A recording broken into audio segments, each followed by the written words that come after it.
I did it. I read the whole Twilight series.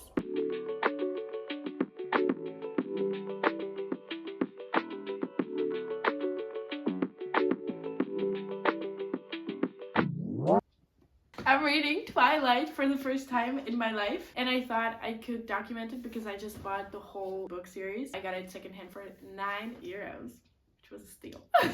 My friend is sitting next to me.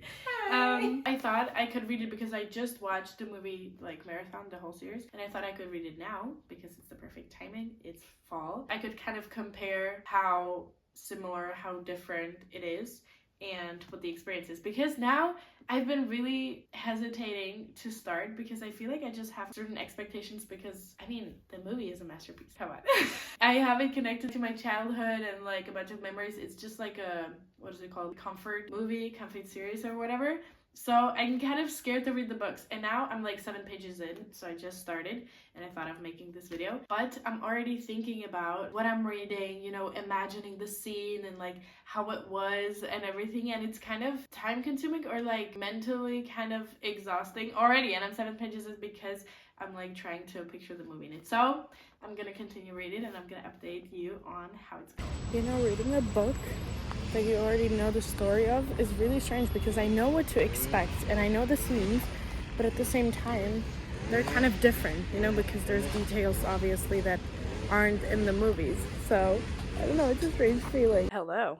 Halfway through the book, so I was thinking it was about time to give you an update on my reading of Twilight, the first book. First of all, I have to say I read mostly outside in the public transport when I go to university and on the airplane because I did like a short trip home. I'm also flying to Portugal next week, which might be problematic because I've gotten used to just, you know, having my Kindle and reading on my Kindle because it's so small, so light, so practical. And now, you know, it's gonna be the typical struggle of, do I bring this one and finish it there and then also bring the second one, which I can't do. I'm only traveling with a small backpack. Maybe I'll try to challenge myself and finish it before I fly there so then I can take the second one.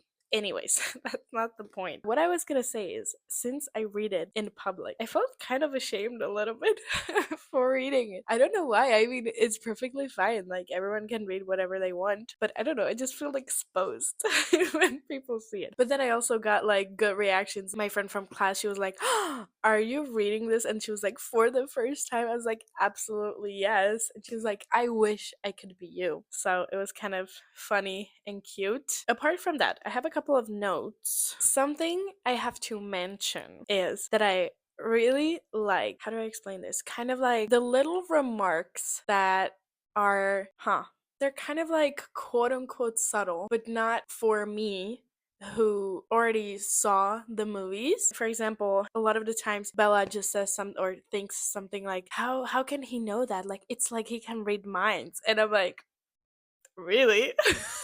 So, you know, things like that. And it's kind of funny for me because, like I said, I've already seen the movies, so I know these things, and it's kind of interesting to see it like that in the book. I found like a different example. "Aren't you hungry?" he asked, distracted. "No, I didn't feel like mentioning that my stomach was already full of butterflies." "You?" I looked at the empty table in front of him. "No, I'm not hungry." I didn't understand his expression. It looked like he was enjoying some kind of private joke. And I'm like, because he can't eat. So things like this, you know? The thing that I've noticed that's kind of cool is that I feel like in the book, there's things better explained than in the movie. What being a vampire means, what he can and can't do. The eating. I felt like in the movie, they portrayed it in a way where vampires couldn't eat. But in the book, he like makes a comparison because Bella asks if he can eat or something. He replied to Bella, "You can also eat dirt, but you don't like it, right?" Or something like this. So what I understood is that he can eat, but I guess it doesn't feed him. Only blood can do that. Okay, a note that I wrote down is when they say in the book that Edward smiles, I see, or not smiles, but like, you know, just like lifts his corner of the mouth or something like this. I don't remember what it is in English. And I wrote down that in my head, I see the actor's like smile or face because I feel like in the movie, he was doing that a lot. So I obviously keep seeing the actors. Okay, so am I enjoying reading the book? Yes. Is it a weird experience? Yes. Like I said, I've seen the movies. In the beginning, it kind of bothered me a lot because there's a lot of extra scenes in the book. I have to say, in the movie, it's more fast paced because I guess they can fit every little thing into it. Whereas in the book, everything is more explained in a longer way. Like, for example, I wrote down the scene where Bella is somewhere in the city and then these group of guys kind of, get close to her and want to do something to her. And then all of a sudden, Edward appears and like saves her. Whereas in the book, it was kind of different. It was that she saw them, they said something like hi, she said hi, and then she walked fast away from them. And then after some time, they started following her and then they cornered her because they split into like two and two. And then Edward appeared. So it was like way longer in the book, whereas in the movie, it was just like one quick little scene, In the beginning, it kind of bothered me, but I feel like now I've gotten used to it. It's almost as if I'm reading like a different story than the movies. In my head, it's kind of separated a little bit. Otherwise, I think it would really bother me. I couldn't enjoy the reading, and Bella is even more annoying in the book so far than in the movie. It's so cringe. One last thing I'm gonna talk about with book number 1, at least for now, is that I think Bella found out about Edward being a vampire in a different way. I don't know, this is really difficult for me to explain because I know in the movie she's so fine with it. Like, when she realizes she's like obsessed with him, well, even before that, but she's like really like fine with him, and he shows her stuff, etc. Whereas in the book, it's kind of different because I feel like it's even faster how she realizes. I'm getting entangled in this whole thing. I'm mixing up the book and the movie, so I think this is enough. But I am enjoying it so far, and I'm honestly really curious to see how the scenes are written in the following books. I think especially maybe the last one. What I was also thinking was that I was kind of enjoying the movies more because I feel like the special artificial effects are what make the movies so fun. Now it's enough. I feel like I can't even explain myself well. I just finished the first book of the Twilight series. I have to say right off the bat, I enjoyed it. I read it pretty fast. In the beginning, it was a little bit weird because the scenes are way more detailed than in the movie. I think I've already said that. And the other thing that I would point out is that there's way more backstory than in the movie, like to Carlisle, to Alice, Edward as well, even Esme. When I think about it, there was a backstory to almost all of the characters, like all the vampires, like how they became vampires and why. There was explicitly the scene of how Edward was born, how Carlisle changed him. Then Esme, I think she said she lost a child, or like after she gave birth, like a couple of days after her baby died, and that's why she jumped off of the cliff or something, and then Carlisle saved her and changed her. Oh, another thing that I noticed is that in the book, it feels like Edward is speaking in a way where he does seem to be older, but not in a sense that he's 30 instead of 20, but that he is from literally like the previous or even the one before that century. Book 1 done, and now which one is the second one? New Moon or Eclipse? Yeah, I think the second one is New Moon because there was also an excerpt from it in this one. I have the book number 2 ready. I can also read a couple of things that I highlighted. I wasn't sure if I was gonna like write in the book, but then I even started writing in little notes, which I've never done before. Well, actually I did it with the book Hello Beautiful, but usually I just don't write like little notes in it. And here I was. But I think it's because I have it, like I already know the story from the movies, and I was kind of, writing notes down about that, like the differences or something. Let me see what I underlined. Okay, I found something because I used a pencil, so I can't really see it well. Bella is supposed to go to sleep, I think, or Edward is stalking her basically. He was listening to when she talks when she sleeps, and she was like embarrassed, and she was saying his name and whatever, and then he said, "Don't be self-conscious," he whispered in my ear. "If I could dream at all, it would be about you, and I'm not ashamed of it." Cute. Okay, and then these 2 pages, it's just Edward being cocky basically, and he's asking Bella, "Are you still faint from the run, or was it my kissing expertise? Haha." And then it was the scene where he put her on his back, I think for the first time, and ran quick with her, and she was feeling very dizzy afterwards, so he was making fun of her. "Bella, I've already expended a great deal of personal effort at this point to keep you alive. I'm not about to let you behind the wheel of a vehicle when you can't even walk straight. Besides, friends don't let friends drive drunk." He quoted with a chuckle. I could smell the unbearably sweet fragrance coming off of his chest. Drunk? I objected. You're intoxicated by my very presence. He was grinning that playful smirk again. I mean, it is a little bit funny. And I think that's it for now. So, have the second book. You know, today on the bus when I finished the book, I was kind of thinking that I'm not as excited to read the rest of the series because, like, I know what's gonna happen. And maybe it's just because I've literally just seen the movies. Okay. See you! This is so cool. Look. November, December, January. You know, that's the scene when she's sitting in her room and then the camera is like going around her and the seasons are changing. That's so cool to like have it connected, you know?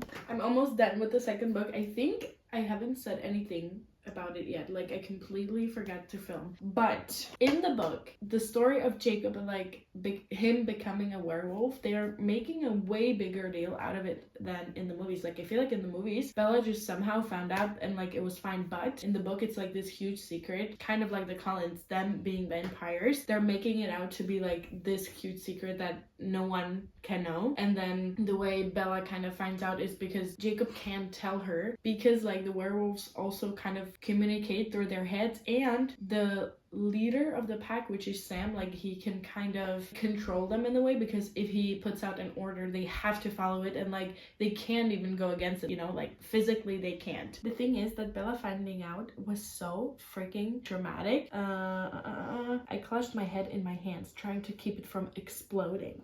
A small dry voice in the back of my mind asked me what the big deal was. Hadn't I already accepted the existence of vampires long ago and without all the hysterics that time? Exactly. Like, why is she freaking out about Jacob becoming a werewolf and she was completely fine with like Edward and everyone being a vampire? That was kind of unnecessary in my opinion. And then there's also a lot more kind of context to how werewolfing works and like what they can and can't do. So here, what I said about Bella finding out, close enough. Sam told me I couldn't tell you. He's the head of the pack, you know. He's the alpha. When he tells us to do something or not to do something, when he really means it, well, we can't just ignore him. Weird, I muttered. Very, he agreed. It's kind of a wolf thing. And then another thing connected to it is that Alice can't see like the future involving the wolves. She can't see, I guess, another kind of creatures like in her visions, which again, I don't feel like that was necessarily explained or mentioned in the movies. And I feel like, I mean, I don't know, it's true that she did not see Jacob being imprinted on Renesmee, but I think Alice did predict Jacob having to take Renesmee away at the, I think in the last movie, to protect her from the vultures and stuff. So she did see him, but maybe technically, I mean, I haven't read that book yet, but maybe she could do that because since he was imprinted on Renesmee and Renesmee is kind of like half vampire, maybe, you know, that kind of cancels it out. I don't know. So like these things might be like little discrepancies that they didn't think of when they were making the movie. Another note that I have is finally we're at the Italy point. Like I feel like this second book was kind of dragged out. Like a large portion of this is just Bella being depressed and suicidal and jumping off cliffs and all that, which I don't know, it just felt really long, and I was excited for actually the big part because like the second movie is about Bella saving Edward from killing himself. I feel like in the book it was just like the final, I don't know, just like the big final moment at the end, whereas I feel like the movie was kind of about that. One little thing that I noticed in the book is that Jane is supposed to have brown hair, whereas in the movie I feel like it's very specific and kind of important that she has like shining blonde hair. I don't know, maybe it's just me, maybe it's like an unimportant detail, but here they describe her as the newcomer was as tiny as Alice with lank pale brown hair trimmed short, which in the movie she had it like longer and bright blonde like I said, but it doesn't matter. I'm almost done. I'm kind of excited to move on to another one. Then I have these two left, which this one is just huge. I don't know how I'm gonna be able to transport it because it's even like bigger in size. It's a You know the scene where Charlie wants to talk to Bella about, you know, like the sex thing and protection and stuff? Why does everyone freak out about talking about that with their parents? Maybe I just grew up in a communicative household, but like, we can talk about these things, no problem. I don't know, I just don't understand why people in movies and books and probably even in real life make such a big deal out of it. Like, literally like, oh my god, you know, dad or mom, like, don't talk to me about this. I'm like, why not? It's a normal thing that almost all the people in the world do, and we should talk about it. Like, and then on page 68, Bella says or thinks, I'd never been able to completely shake the resentment I felt when Jacob mimicked Sam's expression. It was a stranger's face. He wasn't my Jacob when he weren't. What do you mean, my Jacob? You don't want him, or you're not sure if you want him or not. He's not your Jacob, is my point here. So stop saying that. How come Alice can see the werewolves in her visions? Apparently they're immune to it. And why Edward can see their thoughts? I don't understand. Like, how are they immune only to Alice and her visions and not like other superpowers or whatever they're called, other vampire skills? I'm very like kind of in the beginning of the book, like 20% in. And I mean, enjoying this. It's alright, but honestly I've been thinking like I'm kind of excited to be over with the series, not because I'm not enjoying it, but because it has so many books, well, 4, that I'm kind of ready for something else already. You know, I want to change the vibe. I want to read something else, especially because I've bought so many books lately. But I will finish it. Maybe with this I'll be motivated to just read faster, although I don't know, I've been working lately and have to do a bunch of stuff for university and I have visitors, so it's not as fast as I would want it to be.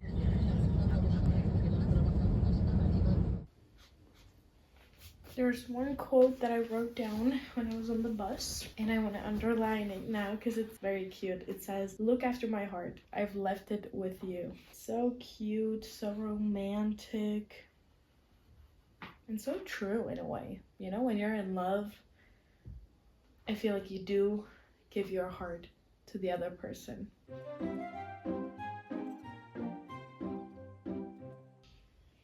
What? What? No one has ever told me this, and it's not in the movies. Apparently werewolves don't age either. Bella, grow up, Jacob. I wish I could, he murmured quietly. I stared at him, trying to make sense of his response. What? Jacob chuckled, one of those many strange things I mentioned. You can't grow up? I said blankly. You're what? Not aging? Is that a joke? Nope. He popped his lips on the peep. I felt blood flood my face. Tears of rage filled my eyes. My teeth mashed together with an audible grinding sound. Bella, what did I say? I was on my feet again, my hands balled up into fists, my whole frame shaking. You are not aging. I growled through my teeth. Jacob tugged my arm gently, trying to make me sit. None of us are. What's wrong with you? Am I the only one who has to get old? I get older every stinking day.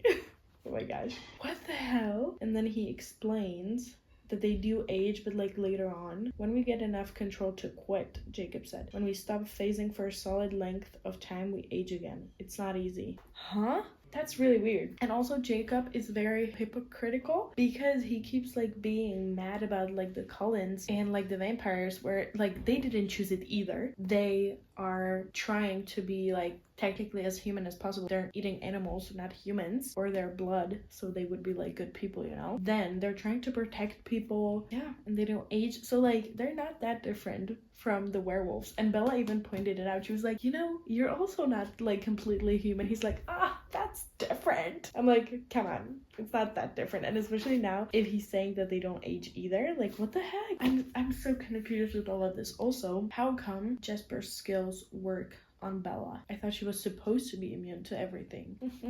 No, this is so sad. My phone is full and so it cut off the video, but there was my reaction of finding out that Leah and Emily are second cousins, which I didn't know, so it's even crazier, you know, Sam's ex-girlfriend and current fiance. And also there was something, Jacob said that Leah is going to be a bridesmaid at their wedding. So I was like, poor girl. Jacob is really annoying because he's not that different from the vampires. I'm really frustrated with my phone cutting me off because I had some great reactions in there. Like, I was truly shocked, like, when I realized that Emily and Leah are second cousins.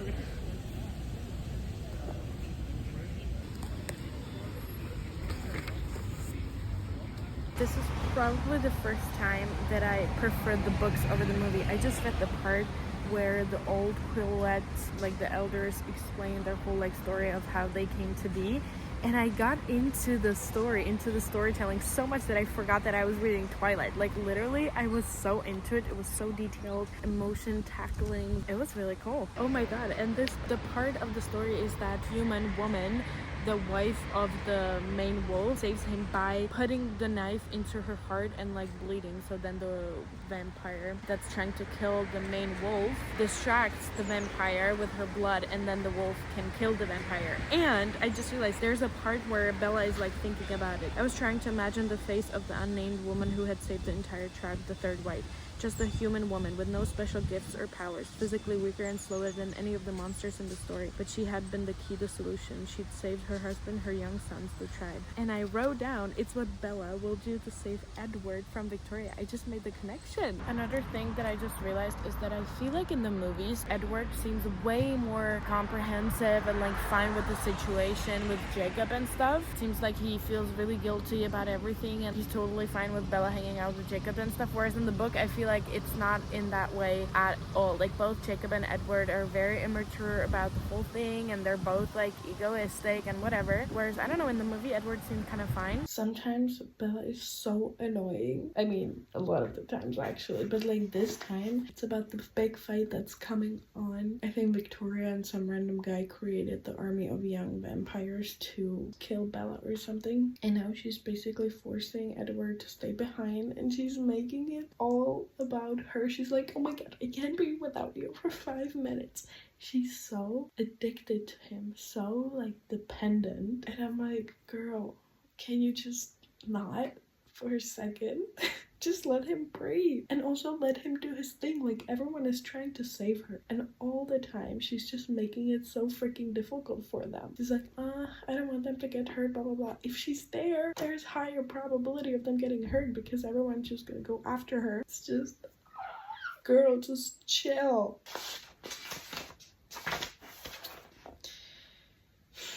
Well, remember when I complained about not understanding why someone can use their powers on Bella and someone can't? Alice just explained it, and she said that if their skills work inside people's minds, then it can't affect Bella because her mind is protected. And if it's like outside of her mind, which means like, for example, Alice's skills, like where she can kind of see the future, then it can affect her. So now it makes a little bit more sense. I just finished book number 3, only one more left. It was fine. At the end, I was getting really like annoyed because in the book Bella was so much more like involved and in love with the Jacob as well, which annoyed the hell out of me because I don't know, in her head Edward was the choice the whole time, but sometimes she was like, oh, I could see my whole life with Jacob, this is how it would have been, or it would be if Edward wasn't existing or something. I don't know, like that got a little bit annoying. And then also like Jacob knew she was getting married, like he freaked out the first time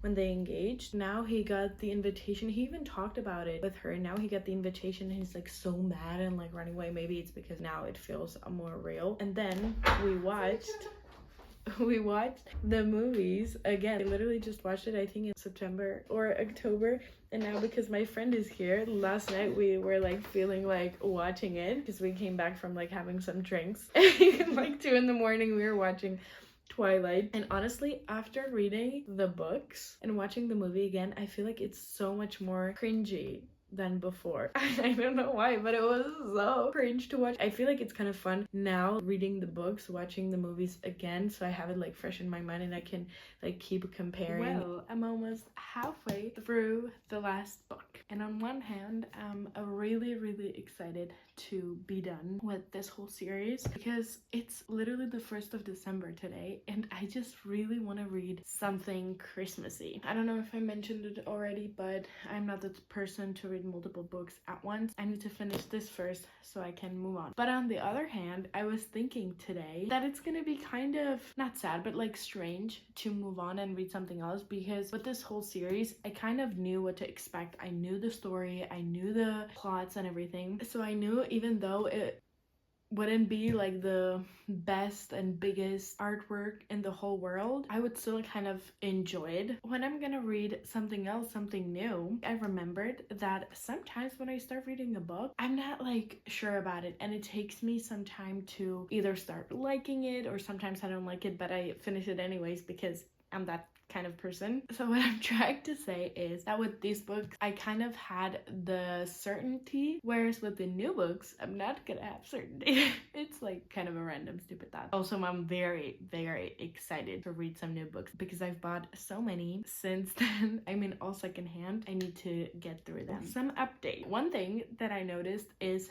that Bella and Edward actually slept together multiple times in the book before she got pregnant and the whole thing went down, whereas in the movie I think it was once and then he refused to do it again because he was afraid of hurting her, and she convinced him because she made another deal with him, which is that I think she said she would stay human longer, and honestly it was because of her hormones, because she was enjoying having sex with him so much that she was like, I want to keep doing this, because she thinks that after she becomes a vampire she's not gonna be herself, at least for a year. She's not gonna want basically anything besides blood. So she said that she would stay human a little bit longer and that she would go to Dartmouth. She said she could do like a semester of university to, you know, get the experience, which I feel like is kind of an important point in the whole story, because she's been so adamant about becoming a vampire. That's basically what all of the books have been about. So it's interesting that they didn't mention it in the movie, but I understand that it's kind of like one small scene and they've already had to fit so much into the movies that I guess they didn't think of it as important. Like I said, I think it is kind of interesting because it's the first time when she actually realizes and kind of backtracks and she's like, maybe I do want to stay human for a little bit longer. But obviously that gets interrupted because she gets pregnant. Oh, and actually I wanted to say one more thing about that.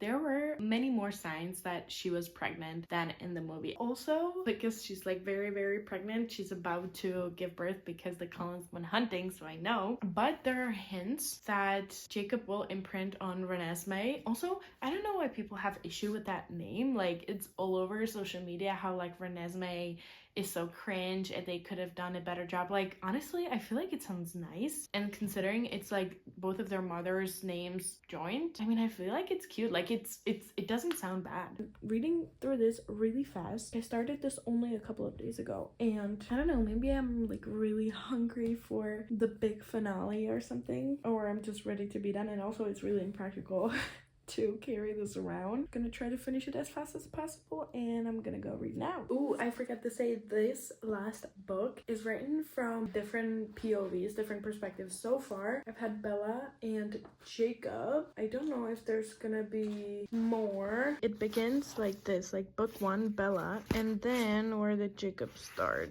Yes, here book 2 is Jacob, so I suppose there's gonna be even like more books. Yes, I found book 3, which is gonna be Bella, and then I'm not gonna look for more because I want to be kind of surprised. And it also reminded me of one more thing. Now that I'm reading from Jacob's POV, we get a lot more of Leah as well, because now that they've separated from Sam's pack and they have their own little pack, since they communicate in their heads, we're getting more of Leah's thoughts and like how she feels and everything. So it's kind of interesting, and I like the whole wolf thing. Like I talked about earlier about the whole like history of how they came about, and now there's also more about how they work. And in connection with Leah, she is struggling with, I guess, like not having a period, which is something I never thought about. It's kind of interesting to think about, because if she's a wolf, like how does that work? And they also don't know, because she's the first female wolf. I think she doesn't have a period at the moment, because when they're wolves, or they can be still phasing into a wolf, they're not aging. So I guess her body stopped as well. And like she hates Rosalie, but she can kind of relate to her in that way, because both of of their bodies are like frozen. It also made me think about like the age thing. Like for example, Sam, he's a wolf and he has a fiance, but he doesn't age. So how does that work? You know, it's kind of like with the vampires, but maybe what they do is they stay wolves for a little bit and then they stop being wolves. Basically they give it up, and so they start aging again, and then maybe if there is danger, I think they can like become or like activate the wolf gene again if it's necessary. I'm just reading. She just started giving birth and it's so graphic. I can't do it. Oh my god. I can't. Oh my god. Ew.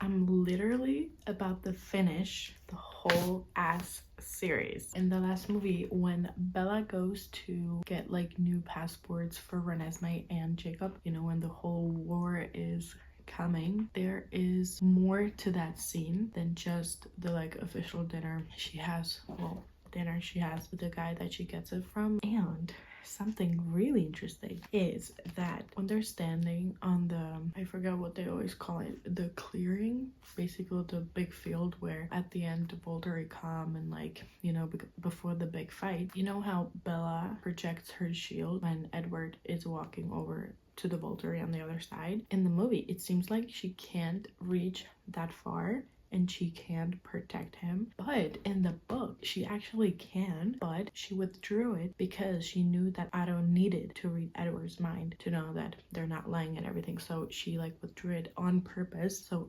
Otto could touch him and use his power on him, you know, which I feel like, why would they do that? Because it's like contradicting. In the movie it looks like she can do it, but in the book she can. It's just like she stopped on purpose. And also like they focus on her power on the shield thing way more in the book. I was on the metro and I was like, I have so little left. Where is this whole fight going to be? I thought the first half of the book would be the first part of the last movie, and then the second half of the book would be the second part. I mean, it kind of is, but I thought the fight would take up way more space in the book. Like I have 30 pages left, so I'm curious to see how it is in the book, whereas in the movie, because I feel like this scene is just perfect in the movie. So when they're standing there, Bella is explaining how she's like using her shield around all the people, not just like as one big whole bubble, but shaping it around each person, well, vampire. And also if she shields Sam, his whole pack is protected through his mind as well, which is cool. That's it. But it's crazy that I'm at the end. I feel like it's been such a long journey, you know? I'm confused.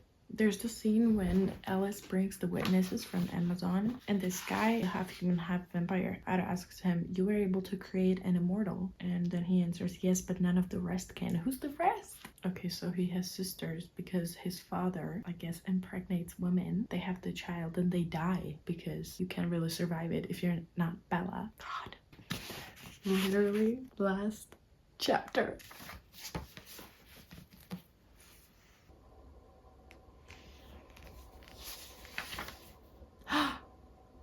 The end. Oh my god.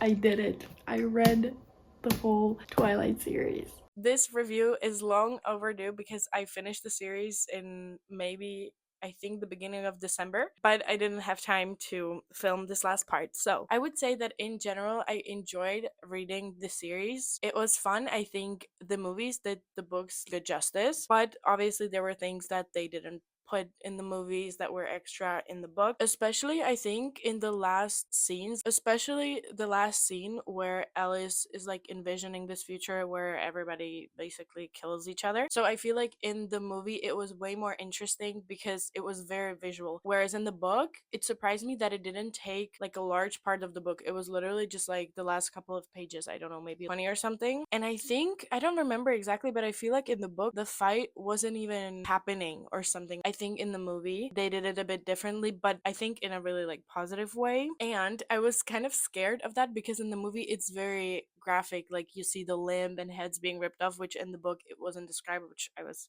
kind of glad to be spared of. I still have some questions that I didn't get like any answers to in the books or in the movies. For example, like what about Nessie when she stops aging? Because technically Jacob is supposed to age, I think, once he stops being a wolf or something like that. So then since she's half human, half vampire, can she like Meanwhile,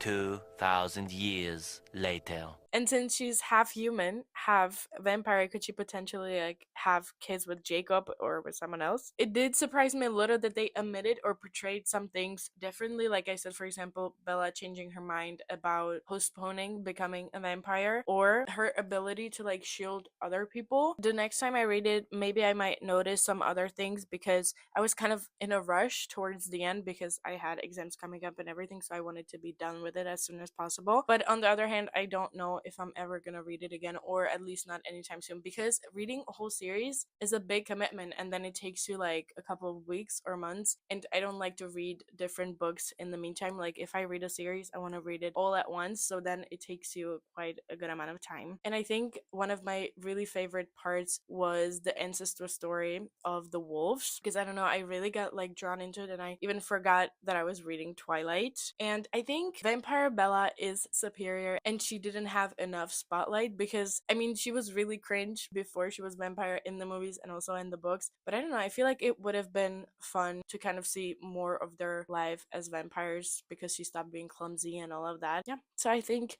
that's it. I don't know if I would have enjoyed the series if I didn't know the movies already and if I didn't have it kind of like connected to my childhood. If I were to pick up the series just out of the blue, knowing nothing about it, I'm not sure if I would necessarily enjoy it, but because of my situation, I did. I would give it maybe like 7.5 out of 10. So that's it for this whole review reading video Twilight thingy. I'll see you next time. Bye. Yes. Bye. Bye. Bye.